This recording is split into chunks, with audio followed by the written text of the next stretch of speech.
Gracias, Nicolás. Bueno, primero, gracias por la invitación. Ya este es el segundo año que estamos cooperando, trabajando junto con el Nodo.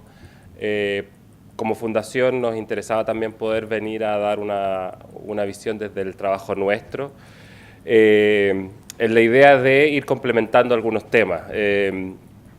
Yo miraba la presentación que hizo para la primera escuela Carlos Ruiz y decía que esta escuela, una de las cosas que tiene es tratar de dar algunos elementos de política que permitan enfrentar los desafíos que estamos teniendo frente nuestro en los distintos ámbitos, digamos. Y por lo tanto yo he intentado hacer una presentación que dé cuenta de eso, o sea, tratar de poner algunos énfasis en desafíos políticos. Desde la perspectiva nuestra, por cierto que sale un poco de lo que ha estado haciendo la escuela y de hecho un poquito distinta a las temáticas que vienen en la tarde, pero por lo tanto es un desafío adicional para mí tratar de darles algunas ideas que poco permitan ir complementando temáticas que quizás no son tan propias de lo que está viendo hoy día, en particular la escuela. Pero no por eso diría que son menos importantes, al menos para nosotros son parte central de nuestro trabajo. En lo más prosaico, me van a disculpar un poco la voz, pero estoy un poco agripado, así que les pediré las disculpas del caso. ¿Qué he pensado hacer para esta presentación? Es un poco larga, sí, pero trataré de ir rápido para poder tratar de poner todos los elementos. La primera es pensar en darles algunas ideas de lo que fue el surgimiento de las ideas ecologistas, que son parte del trabajo de la Fundación.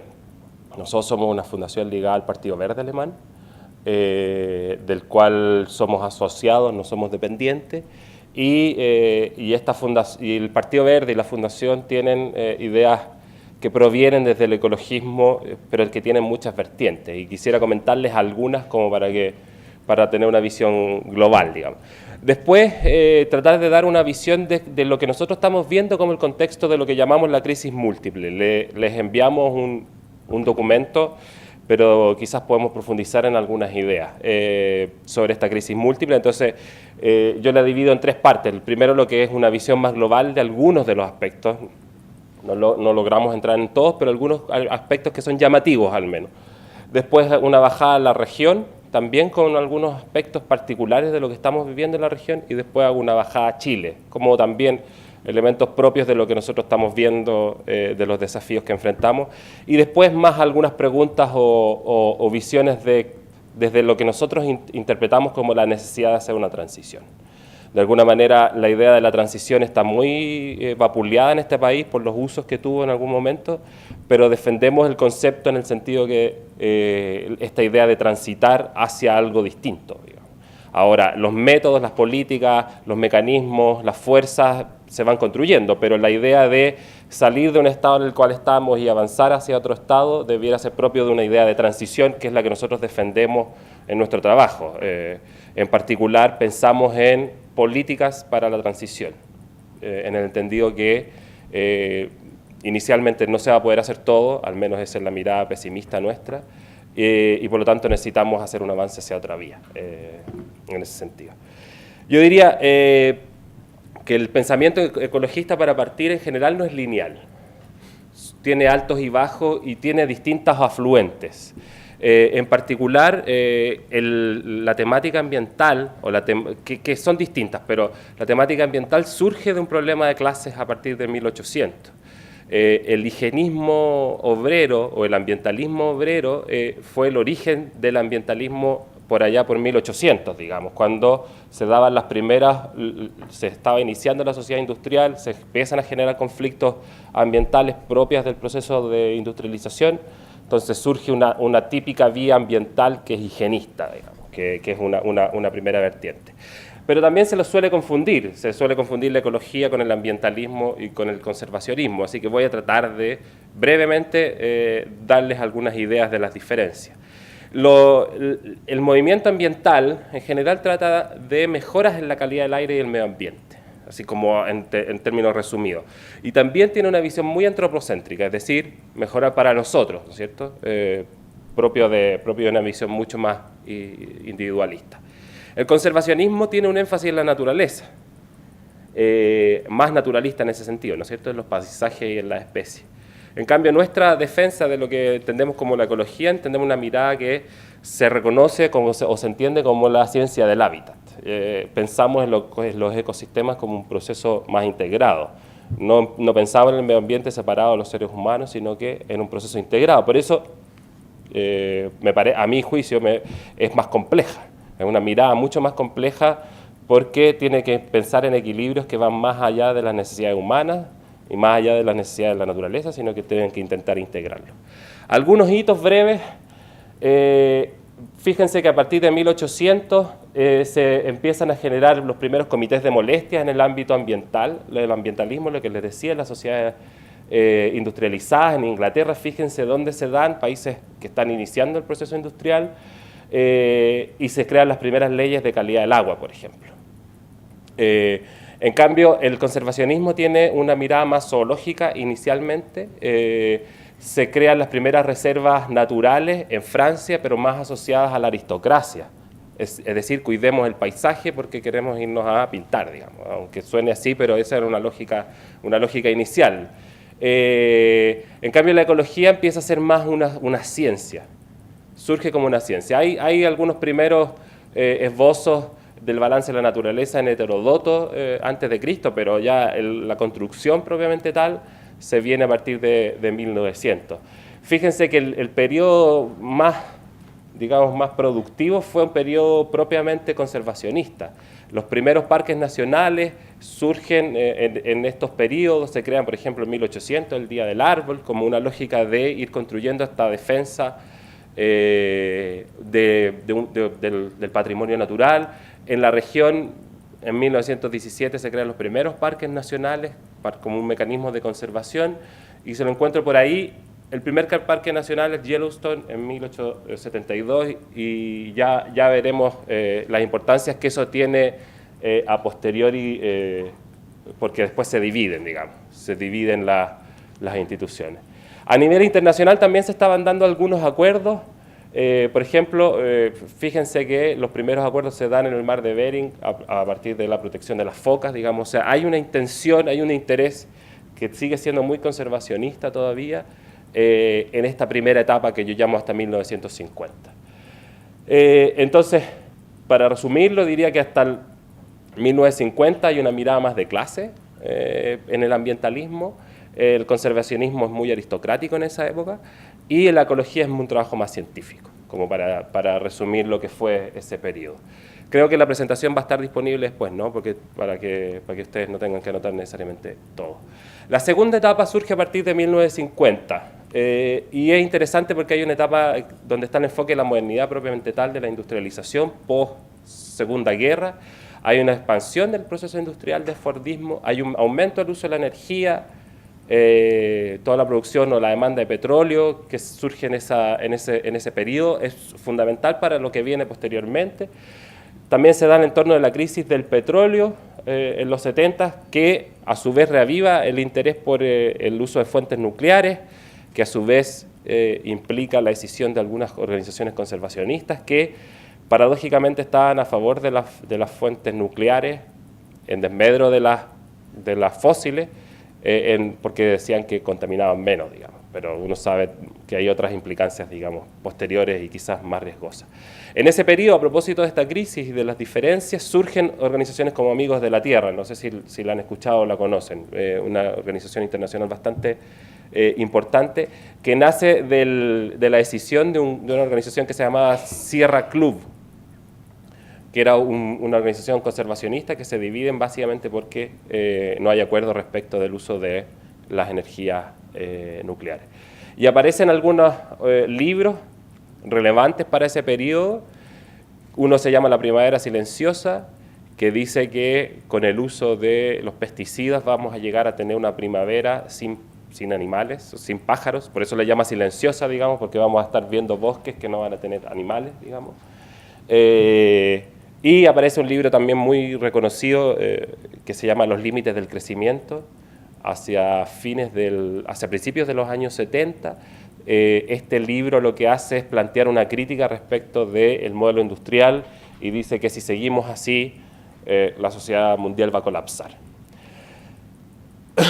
Ahí hay algunos de los elementos que ya he mencionado, pero quizás a partir de este periodo de los 70 empiezan a surgir mucho más fuertemente las instituciones o los procesos internacionales. Fíjense que en el 72 se da la primera cumbre de la Tierra, y a partir de ahí, el 87, se realiza el informe Brundtland, que crea finalmente el llamado desarrollo sustentable. Es ahí, en 1987, que se inicia. Al año siguiente se creó el panel intergubernamental de cambio climático, y ahí empiezan a partir los primeros informes de cambio climático. Piensen que ya llevamos más de 20 años en esa lógica y sin embargo todavía no se llega a un acuerdo. Pero es interesante ver que los procesos ya se estaban construyendo también en esta lógica de la crisis del petróleo, la demanda de recursos, la contaminación en California, la lluvia ácida también en California, lo que estaba pasando en Londres, como el exceso de polución, es decir, un proceso que se va integrando, digamos, en términos de las complicaciones. Y en 1992, un hito mundial en la Cumbre de la Tierra que se hace en Río, que, entre otras cosas, plantea la Convención de Biodiversidad Biológica, el Convenio Marco de Cambio Climático, que es respuesta a esta comisión, y la Agenda 21, que ya lleva más a nivel más local la política ambiental. Diría que esa es como una idea más histórica. En contexto, para nosotros, en general, tenemos una visión más integrada, como les decía, compleja, difícil de abordar a veces, pero que tiene algunos principios que son los que están ahí, ¿no es cierto? Ciclos de los materiales, es decir, pensar no solo en procesos lineales, sino que también en procesos integrados. Los flujos de energía, de hecho hoy día existe una rama de los estudios de la energía que se llama emergía. Hay investigaciones de cuánto estoy exportando en energía. Por ejemplo, en Brasil se están haciendo muchas investigaciones que es como una especie de huella del agua o huella de carbono, pero huella de energía también. Está toda la discusión sobre la exportación de nutrientes que se están haciendo ahora en la región, porque básicamente tú puedes decir, si estoy exportando alimentos, si estoy exportando productos de soya, por ejemplo, en Argentina, que es parte de lo que quiero comentarles después, estoy exportando básicamente nutrientes.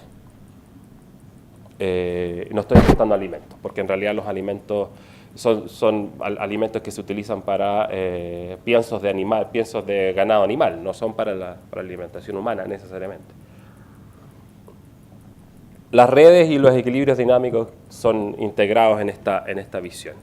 Algunos de los afluentes de esta ecología más política, diría 4 o 5, digamos, solo para darles algunos nombres.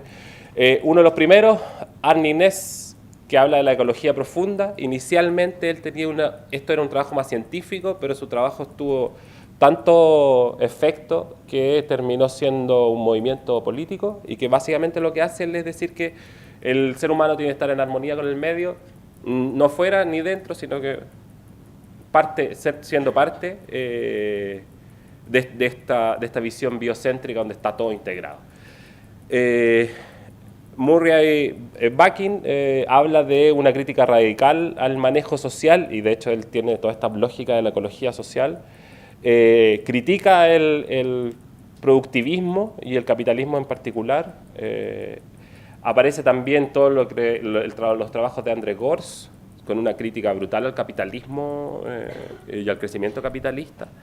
Ivan Illich también, importante, austriaco, que tiene un libro fundamental en esta discusión que se llama Energía y Equidad, libro que nos inspiró a nosotros a sacar una revista que se llama Energía y Equidad, nos fuimos muy creativos, sí, pero que se publica ahora en Conosur. Es una revista que trata de disputar espacios teóricos respecto a energía. Está en internet, pueden buscarla como Energía y Equidad, y ya tiene 4 números, digamos. También otro afluente, pero que es más local, digamos, para no pensar solo en los europeos, aunque la ecología es típicamente europea.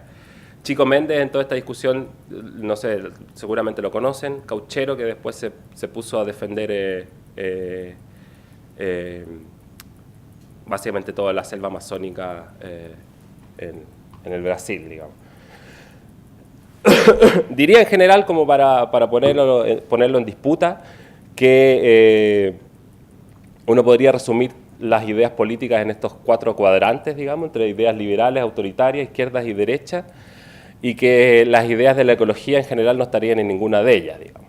Aunque algunos piensan que las ideas ecologistas son de centro, otras que son ligadas a la derecha, o hay otras visiones ligadas a la izquierda. En general lo que yo diría es que no estamos ni en uno ni en otro lugar, sino que estamos en una tercera dimensión, digamos. Y esa tercera dimensión sería una dimensión productivista o antiproductivista. Y eso es básicamente una crítica también respecto de los estados, incluyendo los estados de la izquierda, digamos, porque el productivismo no es solo propio del liberalismo, sino que también es parte de una discusión que se está dando en gobiernos de la izquierda y que voy a llegar a ella un poquito después. Así que, digamos, la mirada ecologista lo que trata de hacer es un reconocimiento o una crítica a lo que son las incoherencias y los excesos del sistema, digamos, y las incoherencias en todo ámbito, digamos. Hoy día, por ejemplo, en la industria alimentaria se necesitan 10 veces más energía para producir de lo que los alimentos generan al consumirlos, digamos. O sea, toda la industria, estos datos están sacados de una presentación de Merenson en Argentina, la industria en general, solo para poner un ejemplo, requiere para la comercialización, la industria y la producción 20.000 kilocalorías, mientras que los alimentos que transportan son solo 2.000 calorías. Ocurre principalmente en la industria agrícola, donde lo que estamos consumiendo es básicamente petróleo, porque en un modelo totalmente agotado de tierras totalmente degradadas, la única forma de seguir con el proceso productivo industrial es utilizando cada vez más y más fertilizantes. Y la mayor parte de los fertilizantes, o al menos los más comunes, provienen del petróleo. Entonces, básicamente estamos, una lógica de sobreexplotación y sobreconsumo de energéticos que, en este caso, a mi juicio, no tiene razón, digamos, casi perdía el sentido común.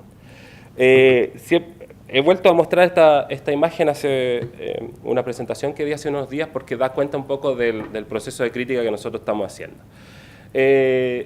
Ese amanecer en realidad es una televisión, y esa televisión en realidad es una noticia que apareció creo que los primeros días de enero de este año, donde decía que en China están empezando a presentar en una televisión los amaneceres por el nivel de contaminación.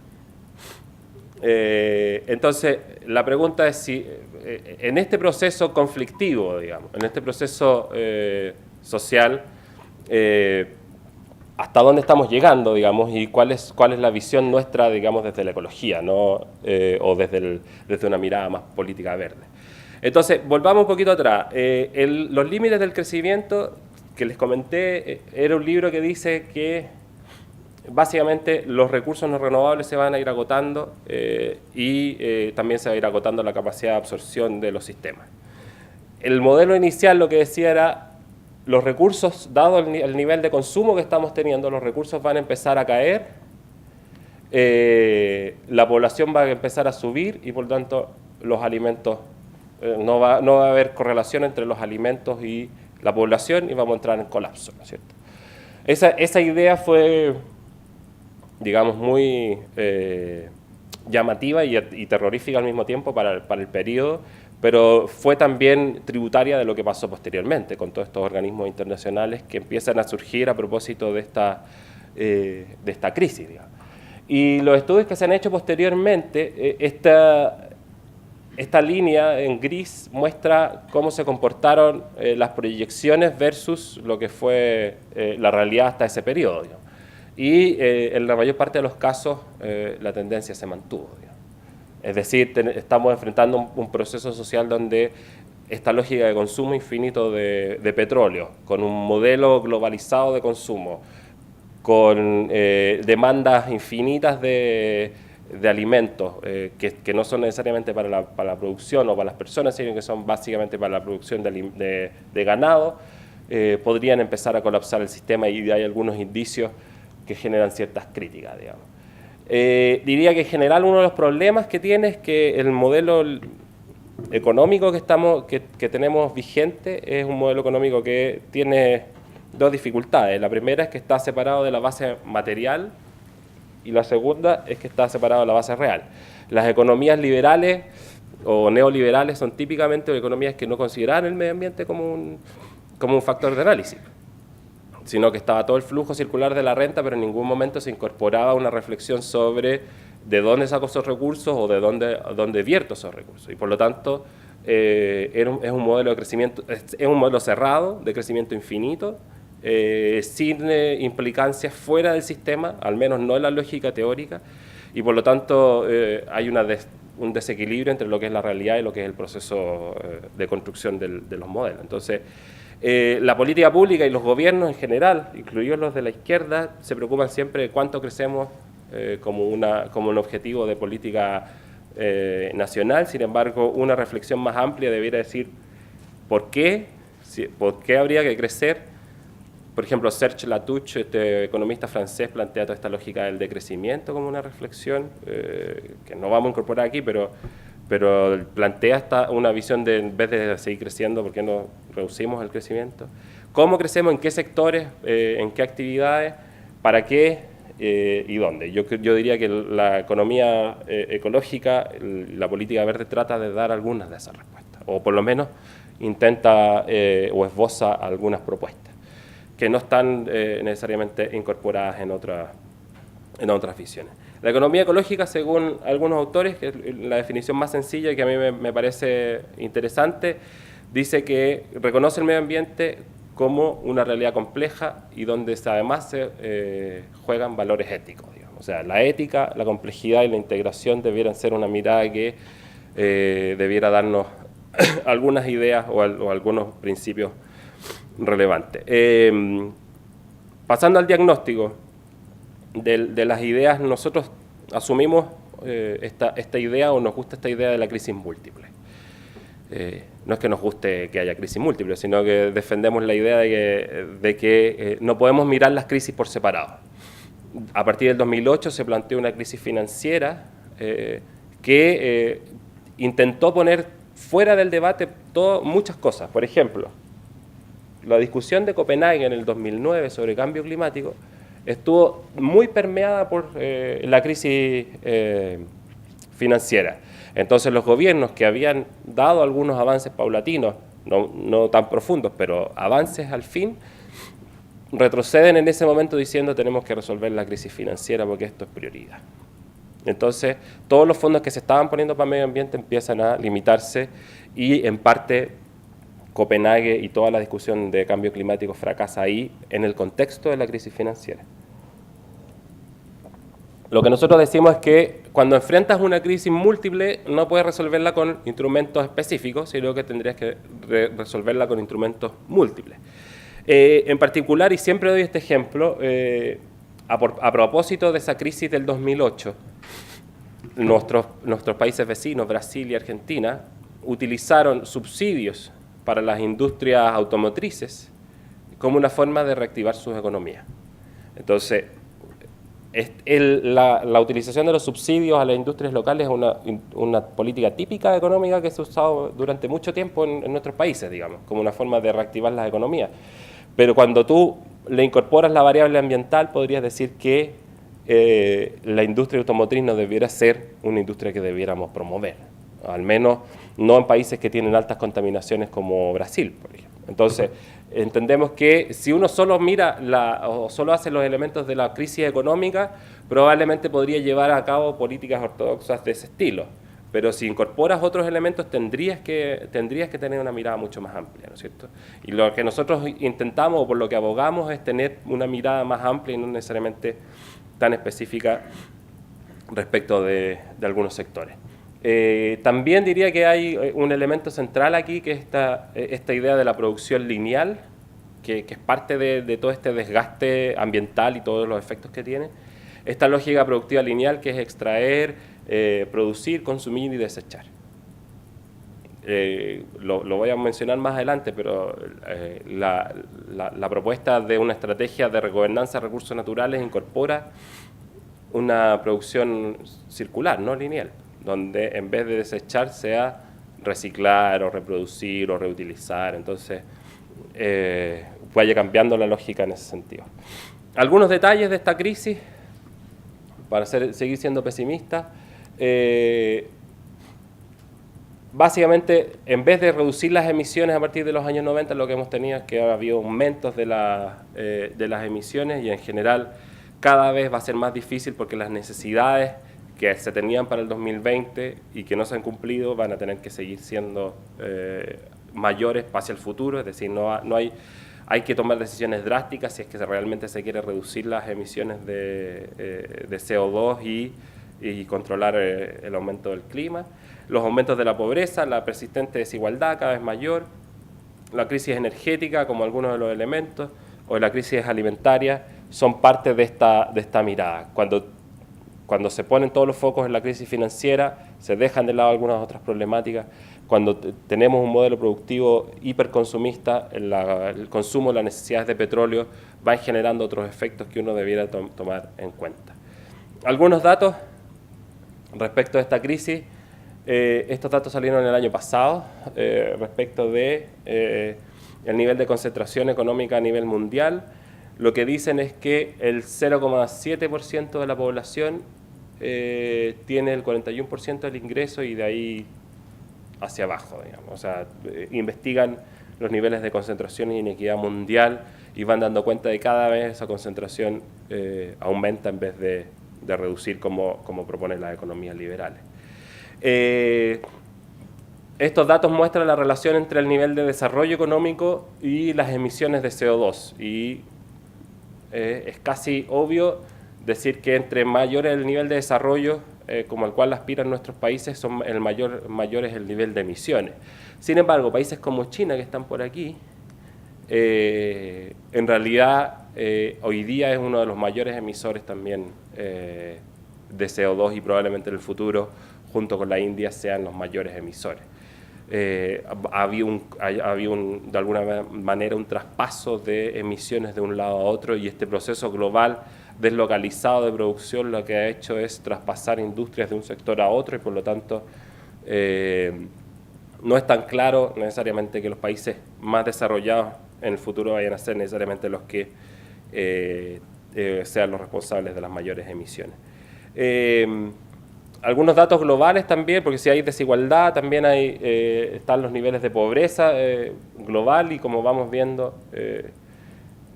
hay una tremenda disparidad respecto de los niveles de pobreza. En general, el sur global, como podríamos llamarlo, que no es representante de las mayores emisiones, tiene además los mayores niveles de pobreza, los mayores niveles de malnutrición, al mismo tiempo con ser los sectores que mayor producción de alimento tienen.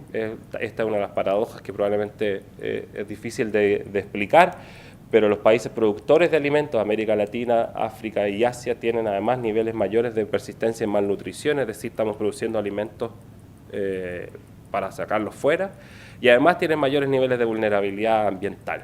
Entonces, en un proceso global de cambio climático, donde los países grandes, pero incluidos China también, no se ponen de acuerdo en ese proceso, nosotros no solo tenemos que resolver problemas de corto plazo, sino que también empezar a mirar cómo enfrentar estas vulnerabilidades. Vulnerabilidades a nivel de producción local, vulnerabilidades a partir de, por ejemplo, migraciones internas.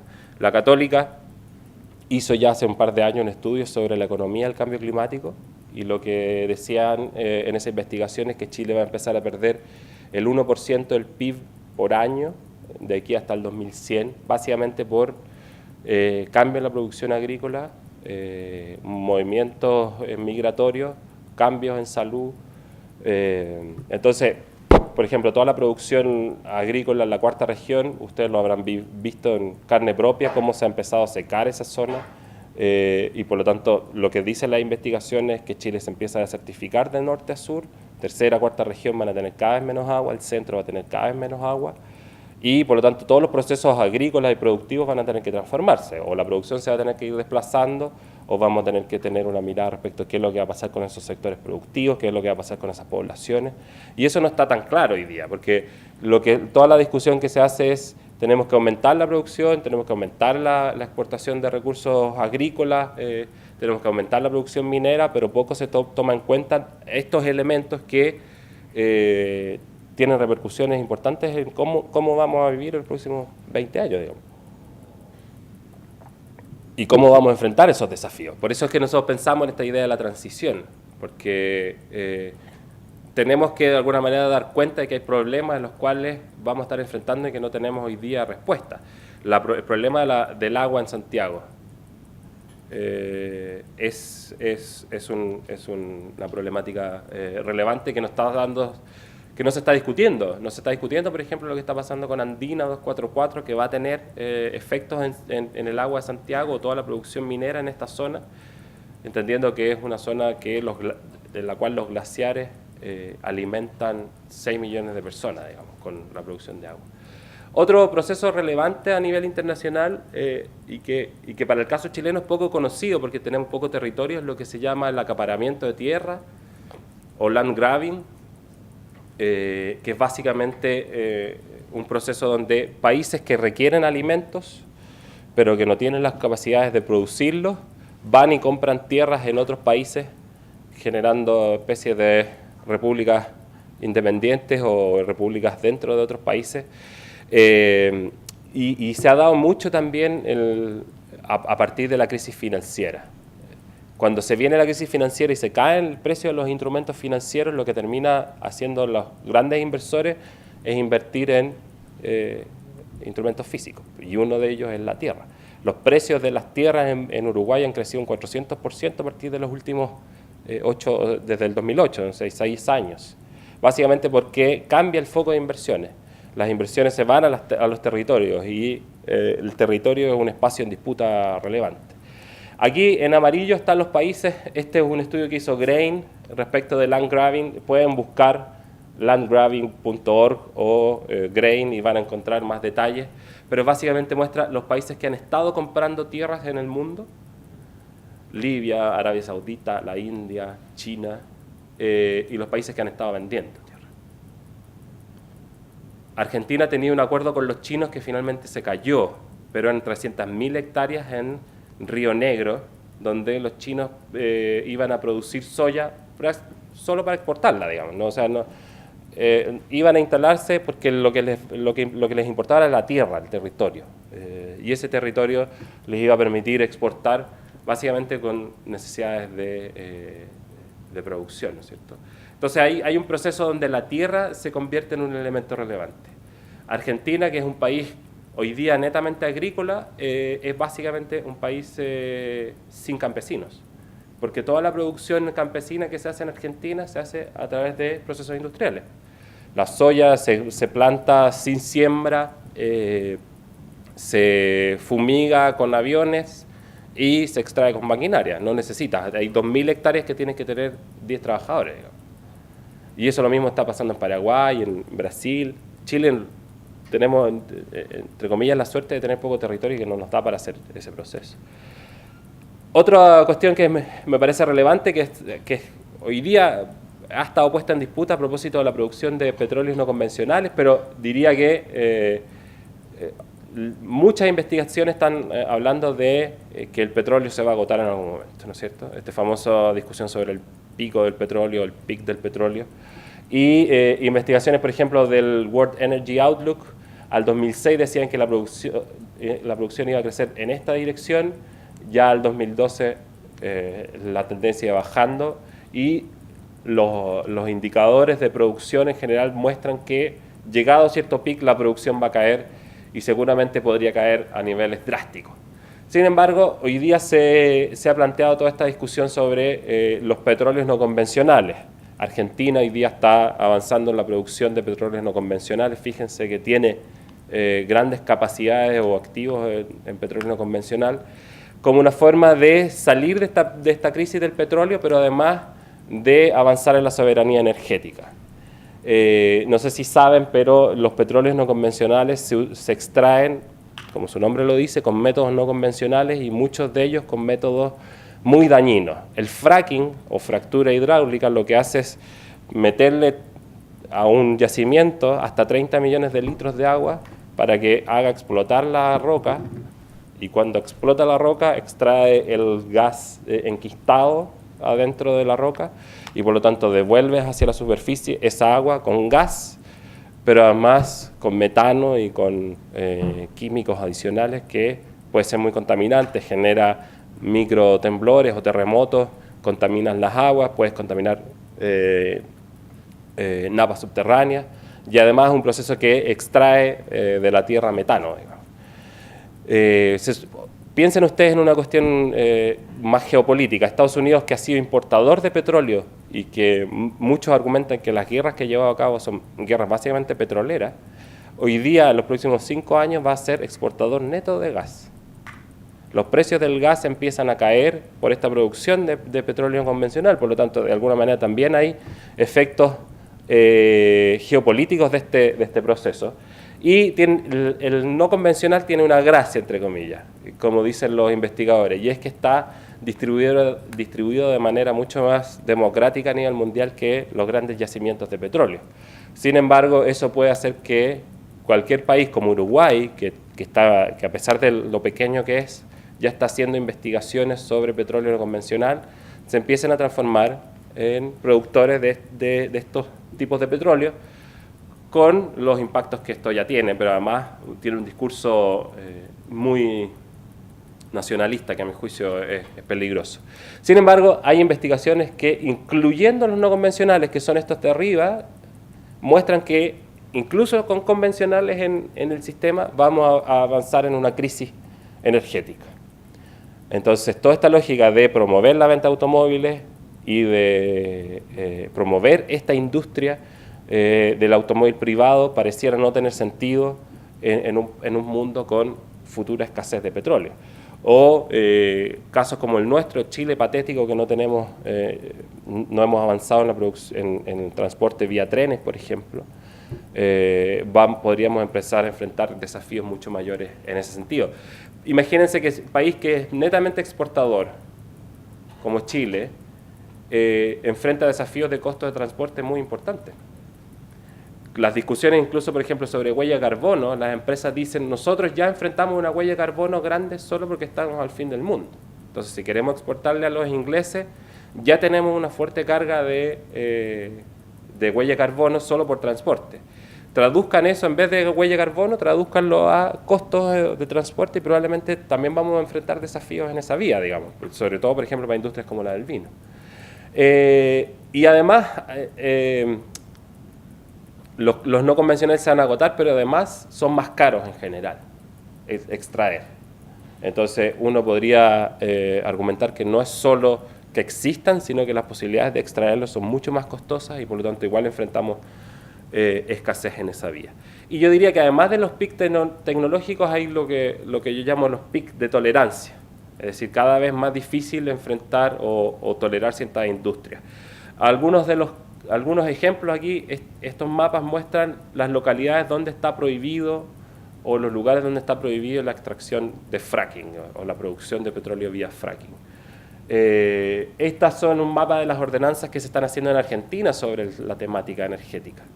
Es decir, están prohibiendo en algunos lugares producción vía fracking como un mecanismo de controlar esta industria. Entonces, mientras el país, la política nacional o federal avanza por una vía, hay conflictos que en los territorios que tratan, o sectores en los territorios que tratan de detener esa producción, y se van generando algunos conflictos también a nivel local.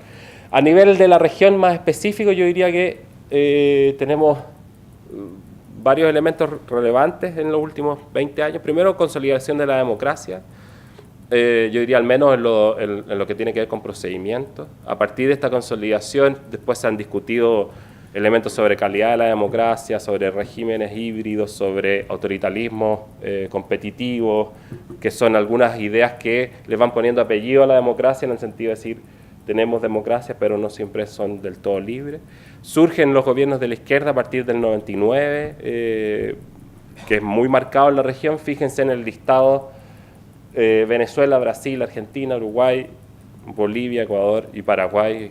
Paraguay ya volvió atrás, pero enfrentamos una consolidación de sectores de izquierda en la región. Y también una mejor posición relativa internacional. Piense usted toda esta discusión sobre relaciones sur-sur, el G77, que si bien es antiguo, se retoma a partir de las discusiones de cambio climático. Brasil como un actor global, o los países del ALBA en toda la discusión sobre cambio climático, ponen a la región en un nivel distinto a lo que tenía previamente. Y en términos económicos, una región con mayor crecimiento, mejora en términos de intercambios de los recursos naturales se hacen mucho más valiosos a nivel internacional y eso va generando a su vez también un nivel de dependencia mayor. El problema, diría, desindustrialización en general, los vamos a ver algunos datos, pero la región se desindustrializa a propósito de este sistema. La dependencia de los recursos naturales tiende a crecer más que a reducirse a pesar de esta mayor autonomía. Las economías se reprimarizan en general y por otro lado hay mejoras en la solidez fiscal, básicamente por estos ingresos que obtienen los estados y también algunas mejoras en instituciones que, por ejemplo, en el caso de Brasil, el caso típico de éxito, permite sacar a 50 millones de personas de la pobreza en el gobierno de Lula a través de este programa de hambre cero.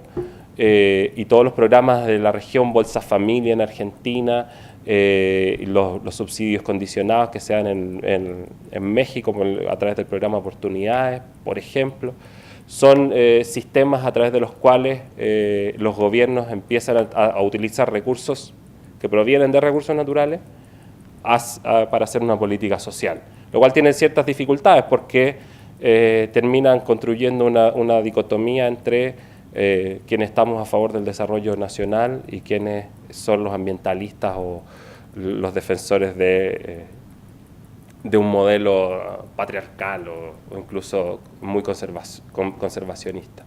Algunos datos generales: América Latina es en general una de las regiones más desiguales del mundo.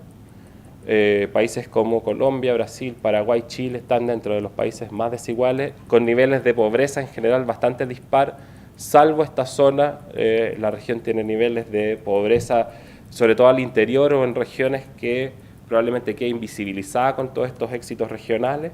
Fíjense que a nivel de precios de los commodities, cualquier precio que uno vaya mirando para la región en los últimos años ha ido creciendo y por lo tanto la producción y exportación y consumo de recursos naturales en la región ha sido el motor que ha llevado a estos éxitos del modelo de desarrollo al menos convencional que están llevando a cabo los países de la región, incluidos los de izquierda.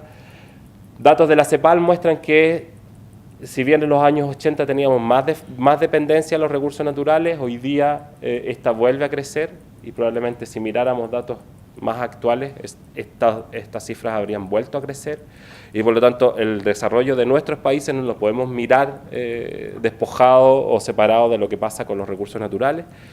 Y además tenemos altas concentraciones en algunos recursos naturales y estas concentraciones siguen creciendo, digamos. Fíjense en Venezuela, caso típico de una alta concentración, ya sabemos en qué. El caso de Chile también con altas concentraciones que van subiendo desde el 2000 al 2010. Piensen, casi todos los países tienden a subir sus concentraciones de exportación de recursos, pero sin una mirada territorial, porque recordemos que hay una separación entre los territorios y la política económica. Estos datos son de un estudio que hizo Harvard, que a mí me parecen interesantes porque muestran cómo es la composición de las exportaciones de los países según periodo. Este primer cuadro muestra el año 68, el año 88 y el 2008. En el caso argentino, piensen que era producción de carne como la principal y hoy día es básicamente productor de soya. Cómo se transforma su producción desde un país que incluso tenía un sector industrial, pero que después se transforma fuertemente. Piensen en el caso colombiano. El caso colombiano, esto era producción de granos de café. En el año 68 era prácticamente un productor de café y hoy día es un productor de petróleo. Solo mirando estas imágenes. El caso peruano, que es tan parecido al caso chileno hoy día, es un caso donde el crecimiento de la producción de cobre es evidente, ¿no? Sigue el mismo modelo que siguió Chile durante los años 90.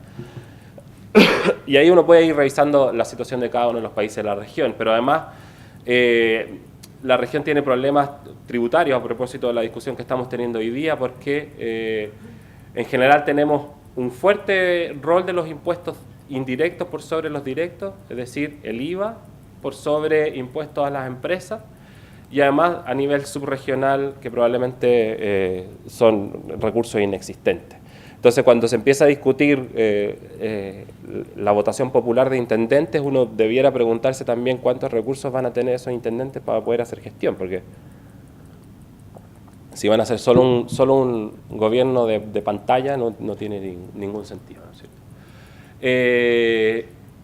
En resumen, diría que en general los cambios a nivel global son menores, cae la desigualdad en las regiones en algunos casos, pero cuando uno mira en detalle las cifras, son tendenciales en el caso de Brasil y posterior a la crisis de Argentina notoria, dependencia de los recursos naturales, y eso va generando cierta criminalización de la protesta social, incluso lo vimos ahora en Bolivia por el problema minero, pero lo vemos también en Argentina con las contradicciones, por ejemplo, por la producción de fracking, o en el Perú por conga. O sea, cuando empiezas a depender, cuando tu política social depende de los recursos naturales, aquellos que sean críticos en los territorios empiezan a ser criminalizados o conflictuados en este proceso. Dos ejemplos de aquello, o dos ejemplos de esta contradicción entre el ecologismo o la protección y el desarrollo. Antes de volver a ser presidente, Alan García publicó una columna en un diario peruano que se llamaba El perro del hortelano, y que decía que el viejo comunista anticapitalista del siglo XIX se había transformado en proteccionista en el siglo XX y que ahora eran medioambientalistas. O sea, que los medioambientalistas eran los limitantes del desarrollo de la región. Y otro, un prócer nuestro, Jorge Rodríguez Grossi, dijo que cuando era ministro de Lagos, dijo que el medio ambiente no era un medio, sino, o sea, era un medio, no un fin. Y que en la medida que lo transformemos vamos a ser capaces de conquistar nuevos territorios. Pero además agregó, como si eso ya no fuera suficiente, agregó que si hubiesen habido organizaciones ambientalistas, cuando salió Colón no hubiese descubierto nunca a América, digamos. Y que antes de preocuparnos de la protección de los pajaritos y los arbolitos, debiéramos preocuparnos sobre la discusión por la línea de pobreza o reducir la pobreza. Eso es típico de esta discusión y es típico de los elementos que se les atribuye al ecologismo, yo creo que erróneamente, pero también por culpa de los propios ecologistas, a veces, esto de que los ecologistas están por la protección del medio ambiente y no hay preocupaciones sociales, digamos. Yo diría que es una mirada sesgada y probablemente muy caricaturizada de lo que es una reflexión ecologista, porque más que hacer una disputa entre un árbol y un ciudadano, lo que hay que hacer es pensar cómo hacer una integración para hacer propuestas o soluciones de largo plazo en ese contexto. También, y a propósito de esto mismo, es donde nosotros encontramos ciertas contradicciones en las disputas en la región por las propiedades de los recursos. Mucho se ha hablado, incluso se habló durante la discusión de educación aquí en Chile, diciendo que la forma de resolver el problema de educación era renacionalizar los recursos naturales, ¿no es cierto?, el cobre. Y esa bandera que hemos llevado y que probablemente es una bandera muy sentida por mucha gente, yo diría que si no es una discusión seria, vamos a pasar de un malvado a otro.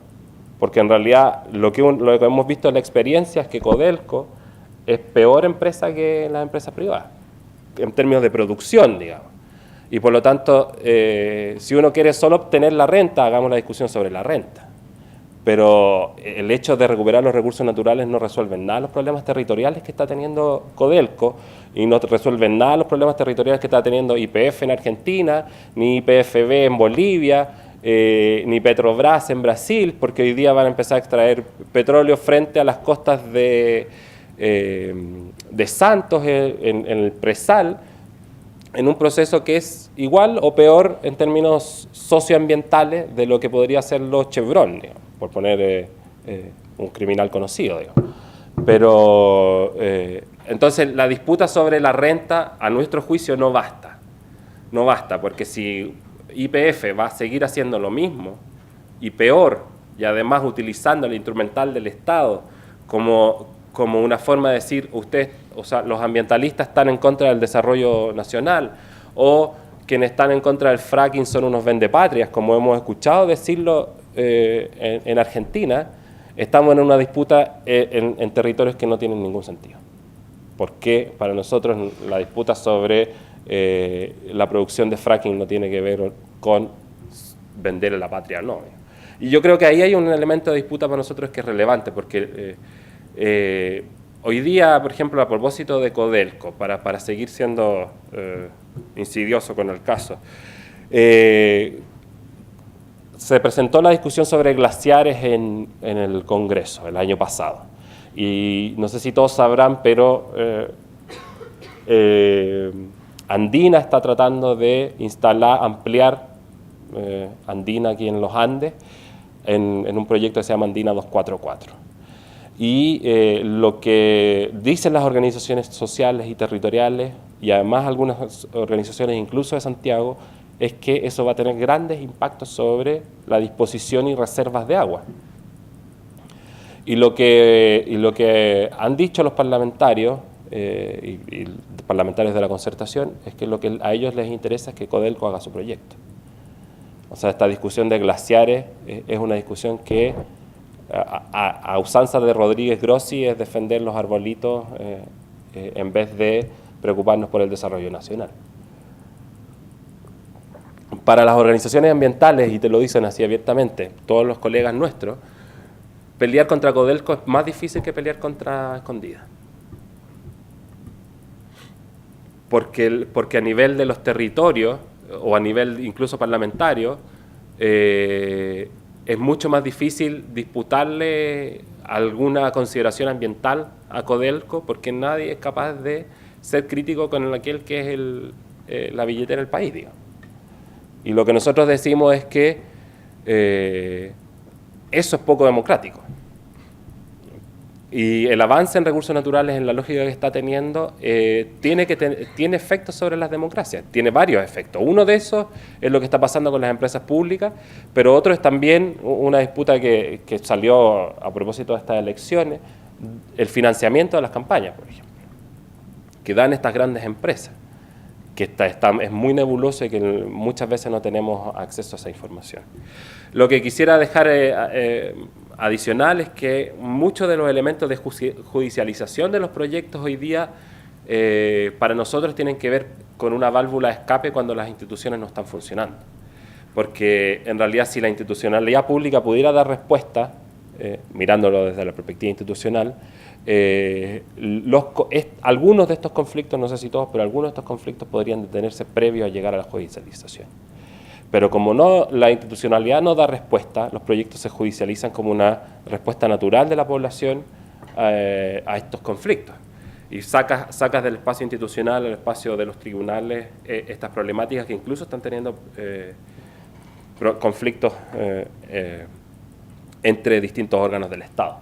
Resumen, yo diría que los territorios como espacio en disputa. Debieran ser, o debiéramos quizás pensar en algunas ideas respecto de cómo enfrentar esta disputa en los territorios. Territorios no pensados como espacios geográficos, sino como espacios sociales. Territorios no pensados como límites nacionales, sino que pensados como espacios de relaciones de nuevo. Es decir, Pascualama, en la frontera, no es un espacio ni nacional ni argentino, sino que es el espacio que va entre la región de Atacama y San Juan en Argentina. Y por lo tanto, las relaciones sociales que se debieran construir ahí debieran llamarnos a una relación que va más allá de los territorios, digamos. Yo diría, lo voy a dejar hasta ahí, porque muchas de las cosas ya las he planteado, y las cosas sobre Chile también las fui planteando entre medio, así que probablemente podemos abrir espacio para el debate.